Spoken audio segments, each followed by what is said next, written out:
اعوذ باللہ من الشیطان الرجیم بسم اللہ الرحمن الرحیم الحمد للہ رب العالمین وصلی اللہ علی محمد وآلہ الطاہرین اللہم صلی علی محمد وآل محمد وعجل فرجہم۔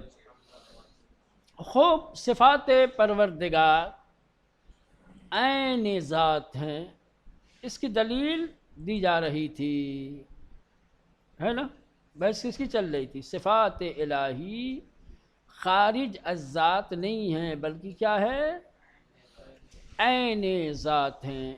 دو دلیلیں گزر چکی ہیں، آج تیسری دلیل بہت ہی آسان ہے اگر تھوڑی سی توجہ آپ فرما لیں تو۔ تیسری دلیل کیا ہے؟ کہہ رہے ہیں کہ اگر صفات الہی کو ہم عین ذات نہ مانیں تو دو احتمال،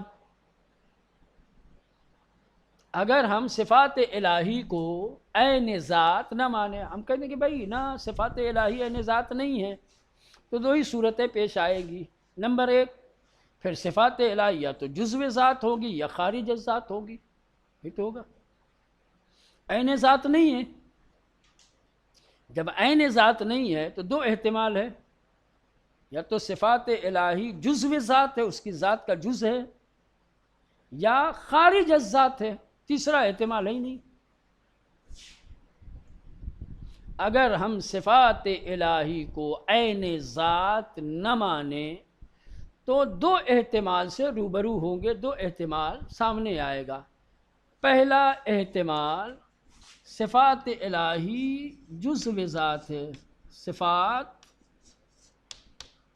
جزو ذات ایک، دوسرے صفات خارج از ذات۔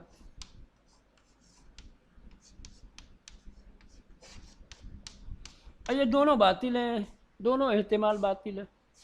اگر یہ مانو گے کہ جزو ذات ہیں تو ذات الہی مرکب ہو جائے گی، صفت ایک جز، اس کی ذات پروردگار پھر کیا ہو جائے گی؟ مرکب، جبکہ ہم ثابت کر چکے ہیں کہ ذات پروردگار بسیط ہے، تو نا تو یہ احتمال تو باطل ہو گیا۔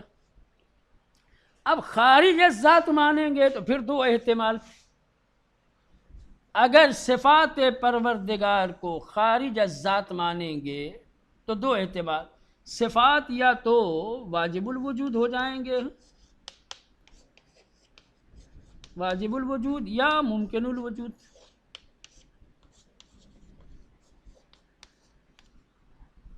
یہ ہو نہیں سکتے واجب الوجود، کیونکہ تعدد واجب الوجود ممکن نہیں ہے، واجب الوجود ایک ہی ہوتا ہے۔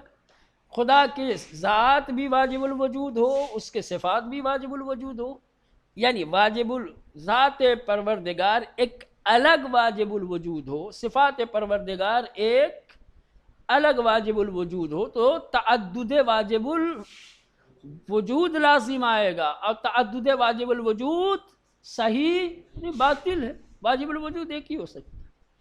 اب یہ ممکن الوجود ہو سکتا ہے۔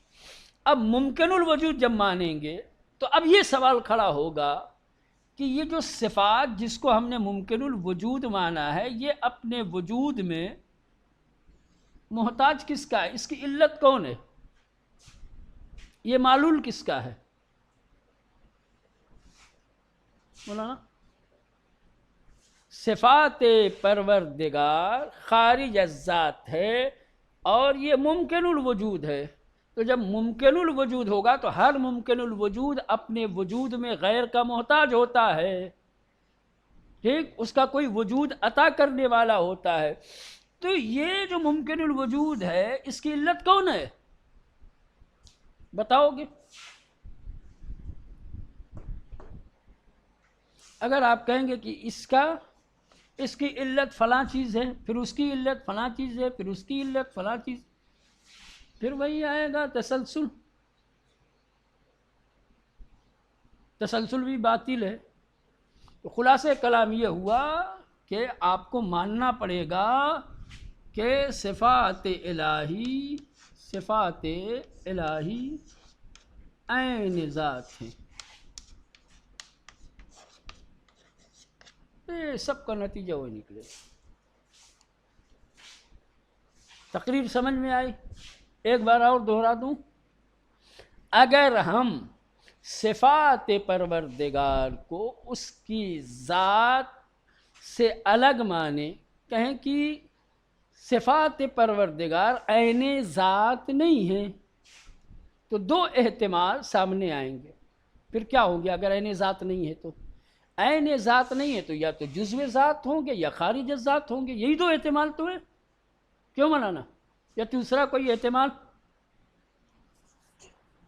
غلام علی کوئی تیسرا احتمال دے دو بابو، تو لکھ دیں آپ، نہیں ہے نا؟ ہاں، اگر صفات پروردگار کو عین ذات نہ مانا جائے تو یہ دو احتمال سامنے آئیں گے، یا تو اس کی صفات کو ہمیں جزو ذات ماننا پڑے گا کہ اس کی ذات کا ایک حصہ ہے، اس کی ذات کا جز ہے، یا پھر کہا جائے گا کہ خارج از ذات ہے، عین ذات تو مانا نہیں ہے۔ تو اب یہی دو صورتیں ہیں۔ جزو ذات ہو نہیں سکتا، کیوں نہیں ہو سکتا جزو ذات؟ اس لیے کہ اگر صفات کو خدا کی ذات کا جز مانا جائے تو ذات پروردگار مرکب ہو جائے گی۔ ذات ایک جز ہے، صفات ایک جز ہے، دو جز ملے تو واجب الوجود کا وجود ہوا۔ کیا ایسا ہے؟ خدا کی ذات مرکب ہے؟ نہ بھائی، ترکیب کی جتنی قسمیں تھیں سب کی تو ہم نے نفی کر دی ہے، سب کو باطل کر دیا ہے پہلے ہی، نہیں کیا ہے؟ ترکیب عقلی ہو، مقداری ہو، ترکیب خارجی ہو، سب کو ہم نے باطل کیا کہ نہیں پہلے؟ دیکھو، کلام ہو چاہے منطق ہو، علم کلام اور علم منطق کی جو بحثیں ہوتی ہیں وہ سلسلے وار ہوتی ہیں۔ جب ایک چیز پہلے ثابت ہو چکی ہوتی ہے، سمجھ رہے ہیں؟ ٹھیک، تو اس کو بنیاد اور بیس بنا کر کے اس کو اوپر رکھ کر کے پھر نیچے کی بحثیں ہوتی ہیں، سمجھ رہے ہیں؟ اگر آپ کو پہلے کی دلیلیں معلوم نہیں رہیں گی، ٹھیک، تو آپ یہ بعد والی دلیلوں کو اچھی طریقے سے نہیں سمجھ سکتے۔ یہ باطل کرنے کے لیے پھر سے وہی بحث لائیں گے، وہ تو بحث کر چکے ہیں نا، دلیلیں دے چکے ہیں، اب بس یہاں یہی کہہ کے گزر جائیں گے۔ اب یہ آپ کا کام ہے کہ آپ یاد رکھیں گزشتہ دلیلوں کو، سمجھ رہے ہیں، تاکہ آپ ارجاء دے کر کے آگے بڑھ جائیں کہ بھائی نے ترکیب صحیح نہیں ہے خدا کی ذات کے لیے، ختم۔ اب یہاں پھر سے کہیں کیوں ترکیب صحیح نہیں ہے، پھر بحث لے کے آئیں کہ بھائی چونکہ ترکیب کی تین قسمیں ہیں، یہ ترکیب مانیں گے تو یہ خرابی لازم آئے گی، یہ ترکیب مانیں گے تو اب یہ تھوڑی بتائیں گے، یہ سب ایسے گزر گئی ہیں، وہ ساری ذہن میں آپ کے ہونی چاہیے۔ اب خالی اتنا کہہ کے گزر جاؤ کہ خدا کی ذات بسیط ہے، مرکب نہیں ہے، ختم۔ ترکیب کی جتنی قسمیں ہم نے سب کو باطل مان لیا، تو یہ ختم ہو گیا، یہ احتمال باطل ہو گیا۔ اگر ہم صفات پروردگار کو جزو ذات مانیں گے تو خدا کی ذات کا مرکب ہونا لازم آئے گا، جو باطل ہے، ختم، کٹ گیا۔ اب دوسرا احتمال، اگر ہم صفات پروردگار کو خارج از ذات مانیں گے تو پھر دو احتمال سامنے آئے گا کہ صفات یا تو واجب الوجود ہوں گے یا ممکن الوجود۔ واجب الوجود ہو نہیں سکتے، کیوں؟ اس لیے کہ تعدد واجب الوجود لازم آئے گا، اور اس کو بھی ثابت کیا جا چکا ہے کہ تعدد واجب الوجود ممکن ہی نہیں ہے، واجب الوجود ایک ہی ہوتا ہے۔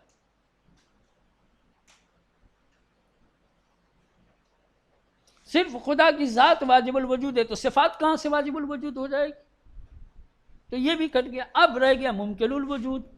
اگر صفات الہی کو ممکن الوجود مانا جائے تو اب سوال یہ کھڑا ہوگا کہ ہر ممکن الوجود اپنے وجود میں کسی غیر کا محتاج ہوتا ہے، تو اس کو کس نے وجود دیا؟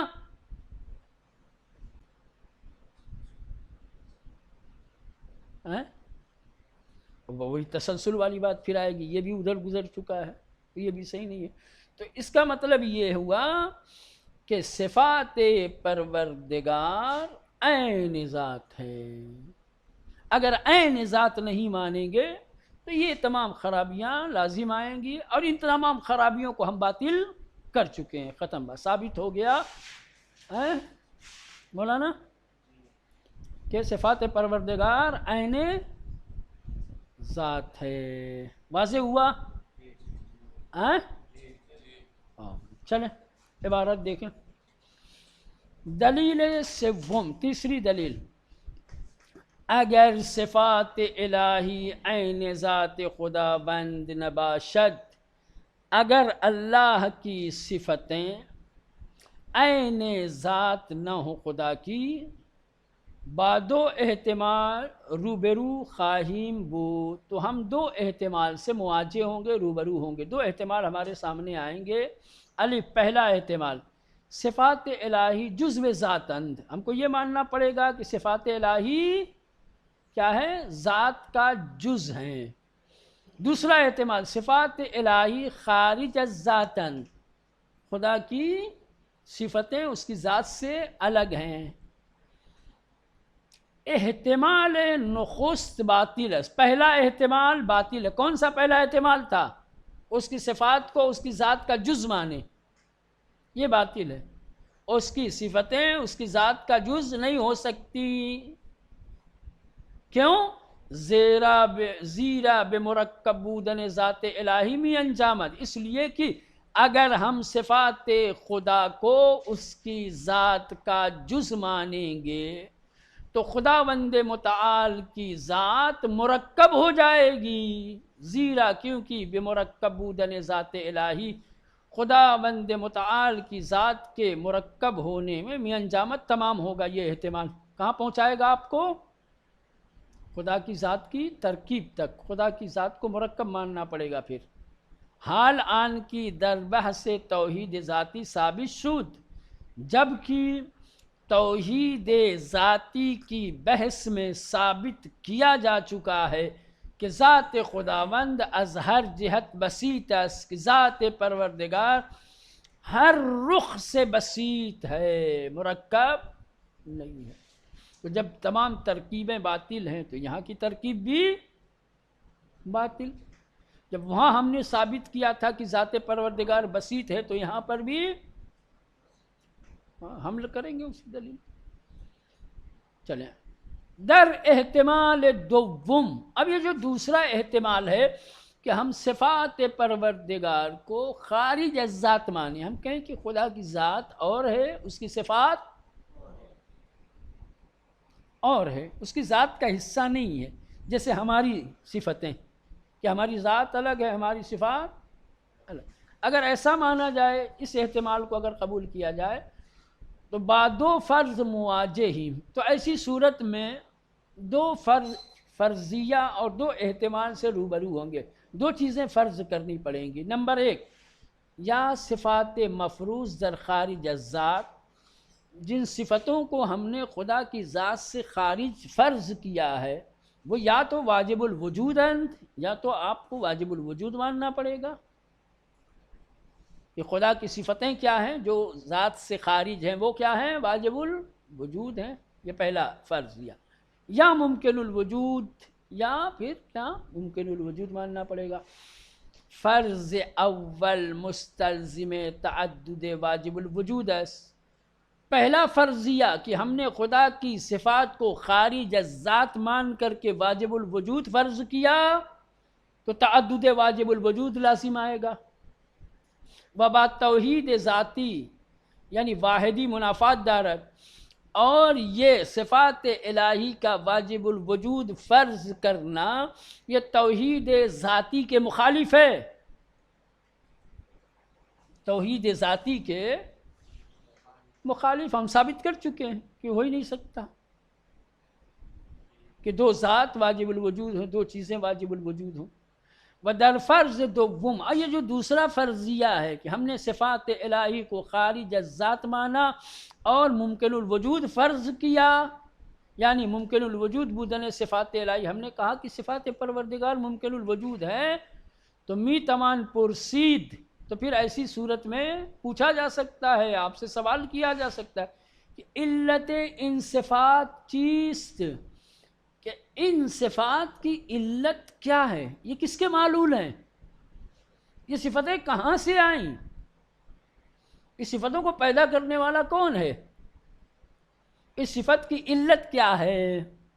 با توجہ بھی ان کے ہر موجود ممکنی، اس بات کی طرف توجہ دیتے ہوئے کہ جو بھی موجود ممکن ہے، خواہ بی واسطہ و خواہ با واسطہ، چاہے وہ کسی واسطے کے ذریعے سے چاہے بغیر کسی واسطے سے، معلول یک واجب الوجود است، ہر ممکن الوجود ڈائریکٹ یا کسی توسط سے واجب الوجود کا معلول ہوتا ہے۔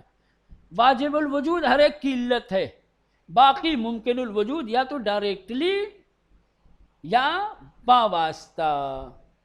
ہر ممکن الوجود بلا واسطہ یا با واسطہ واجب الوجود کا معلول ہوتا ہے۔ واجب الوجود علت ہے، واجب الوجود علت ہے اور ممکن الوجود اس کا معلول ہے۔ اگر علت صفات خداوند واجب الوجود دیگری باشد، کہا جائے کہ اگر صفات واجب الوجود کی، اگر علت صفات خداوند واجب الوجود دیگری باشد، کہہ رہے ہیں کہ اگر خداوند متعال کی صفات کی کہ جو واجب الوجود ہے اس کی علت کوئی اور ہو، وہ واجب الوجود نہ ہو، اگر خدا کی صفات کی علت یہ واجب الوجود نہ ہو، کوئی اور ہو، تو مستلزم تعدد واجب الوجود خواہد بود۔ اگر علت صفات خداوند، اگر خداوند متعال کی صفات کی علت واجب الوجود دیگری باشد، خدا کے علاوہ کوئی اور دوسرا واجب الوجود ہو، تو مستلزم تعدد واجب الوجود خواہد بود۔ تو پھر تعدد واجب الوجود لازم ہے۔ ایک تو خدا کی ذات واجب الوجود تھی، اور ایک اس صفت کو جس نے پیدا کیا ہے وہ واجب الوجود ہے، پھر دو واجب الوجود ہو گئے، ایک اللہ کی ذات اور ایک جس نے اس صفات کو پیدا کیا جو اس صفات کی علت ہے، وہ بھی واجب الوجود ہے، اور ان صفتوں کو وجود دینے والا یہ بھی واجب الوجود۔ پھر تعدد واجب الوجود آ گیا، تو پھر جب دو واجب الوجود آ جائیں گے تو پھر ابھی اوپر بتایا کہ ممکن نہیں ہے تعدد واجب الوجود۔ اب ایک رہ جائے گا کہ صفات الہی کی علت کوئی دوسرا ممکن الوجود ہو، ٹھیک؟ تو اب یہ کہہ رہے کہ واجب مستلزم تعدد واجب الوجود خواہد بود۔ جب واجب الوجود کا تعدد لازم آئے گا تو بات توحید ذاتی سازگاری نہ دارد، یہ توحید ذاتی کے ساتھ سازگار نہیں ہے۔ توحید ذاتی کی بحث میں بتایا گیا کہ واجب الوجود ایک ہی ہوتا ہے، دو واجب الوجود ممکن نہیں ہے۔ یہ ہو گیا۔ اب آخری بات، بے ان ترتیب تنہا فرض باقی ماندے آنس کے، اس اعتبار سے، اس ترتیب سے اب تنہا جو فرض باقی رہ جاتا ہے وہ یہ ہے کہ صفات الہی خارج از ذات خداوند و معلول ذات خداوند باشند، کہ ہم صفات الہی کو خارج از ذات مانیں لیکن معلول پروردگار مانیں، کہیں کہ اس صفات کی علت وہی خدا ہے، واجب الوجود ہے۔ بنابراین لازم آیت کی خداوند، تو ایسی صورت میں بھی ہے، اس فرضیے میں بھی کہ اگر ہم صفات الہی کو خارج از ذات اور معلول ذات پروردگار مانیں تو اس بنیاد پر لازم می آیت کہ خداوند با فرض ان کی ذاتاً فاقد حیات یا قدرت است، تو لازم یہ آئے گا کہ اس فرض میں کہ ذات پروردگار کی جو حیات اور قدرت نہیں رکھتا، ابتدا حیات و قدرت را در خارج از ذات خود ایجاد کند، وہ اپنی ذات سے ہٹ کر کے خود ابھی حیات نہیں رکھتا، خود ابھی قدرت نہیں رکھتا، اور خارج میں ایک حیات اور ایک قدرت کو کیا کرے مولانا؟ ایجاد کرے، پیدا کرے، اس سے پس در سارے مخلوق و معلول خود واجد حیات و قدرت گردد، اور اس کے بعد جو اس کی مخلوق ہے جو اس کی معلول ہے، یعنی یہی حیات اور قدرت، اس کے سائے میں اور اس کے ذریعے سے خود صاحب حیات بنے اور صاحب قدرت بنے. یہ فرض تو اصلاً نامعقول ہے. بھئی جو ابھی حیات نہیں رکھتا وہ حیات خلق کہاں سے کرے گا؟ جو قدرت نہیں رکھتا وہ قدرت کہاں سے؟ ایسا ہو سکتا ہے کہ خدا حیات نہ رکھتا ہو، پہلے حیات خلق کرے اور پھر اسی حیات کا مالک بنے؟ یہ ایک دم نامعقول ہے.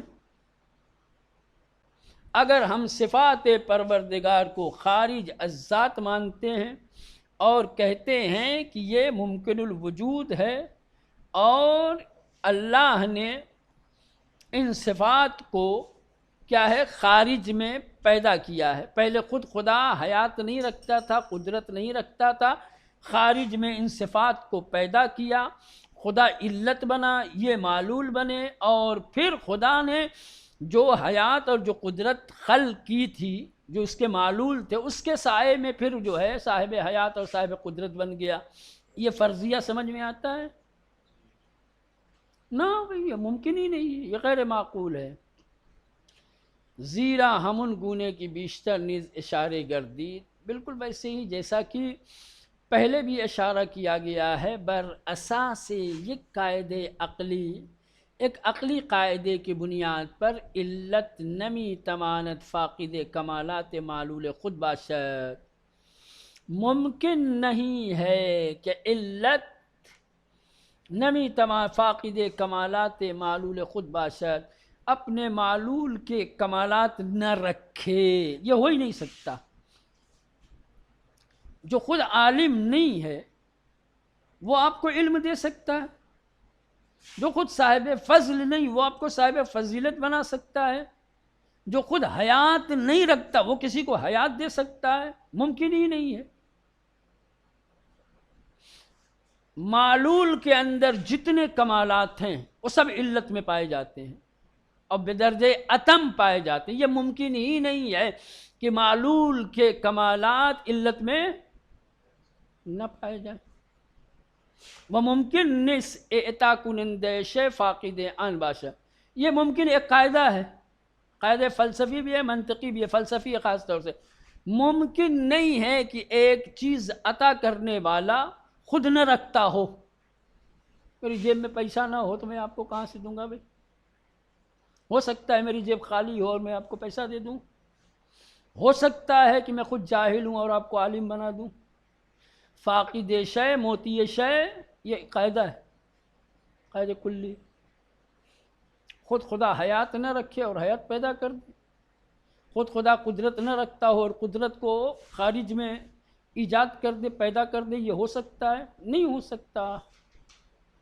بنا بنی لہٰذا ممکن نہیں ذاتی کی فاقد حیات یا قدرت است، یہ ہو ہی نہیں سکتا کہ جو ذات حیات اور قدرت نہیں رکھتی وہ خارج میں حیات اور قدرت کو پیدا کرے. لہٰذا اس ترتیب سے کل نتیجہ یہی نکلے گا کہ جتنے بھی احتمالات ہم نے فرض کیے ہیں کہ اس کی صفات اس کی ذات سے علیحدہ ہیں، سب باطل ہیں. ٹھیک، ایک ہی فرضیہ کی صفات پروردگار عین ذات ہیں، یہ ثابت ہوگا. چلیں وقت تمام ہو گیا، بقیہ کل انشاءاللہ.